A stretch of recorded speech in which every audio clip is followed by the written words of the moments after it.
రమణ బాబు వాడు సినిమాకి ఫ్రీ పాస్లు ఇచ్చాడు, అర్జెంట్ సినిమాకి వెళ్ళాలి, రెడీ అయిపో. సినిమా ఏం పేరు? నా పెళ్ళం నీ మొగుడు. అదేం సినిమా అండి?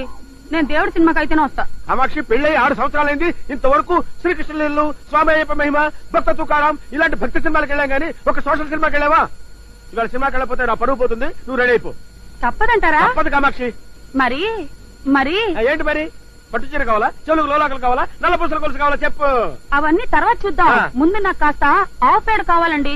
ఆవు పేడ ఎందుకు కామాక్షి? నీళ్ళలో కలిపి పానకం చేసి గ్లాసులతో పట్టిస్తావా నాకు నువ్వు? ఇవాళ ఆవు పేడతో దీపారం చేస్తే మనం పోయాక ఆ దీపం దారి చూపిస్తుందండి. అక్కడ కూడా పవర్ కట్టేనా? కామాక్షి నీకు రాను రాను మరి చాలా. ఆపండి మీ దండకం, నేనే సినిమాకి రావడం లేదు, నేనే తెచ్చుకుంటా. లేదు, నువ్వు రెడీ అయిపో. సినిమాకి వెళ్ళకపోతే నా పరువు పోతుంది. వెంటనే బట్టలు మార్చుకుని వెళ్ళి నేనే ఆవు పేడ తెస్తాను. ఏమండి, పేడ కింద పడింది తీసుకురాకండి, పడుతుండగా పట్టుకురండి.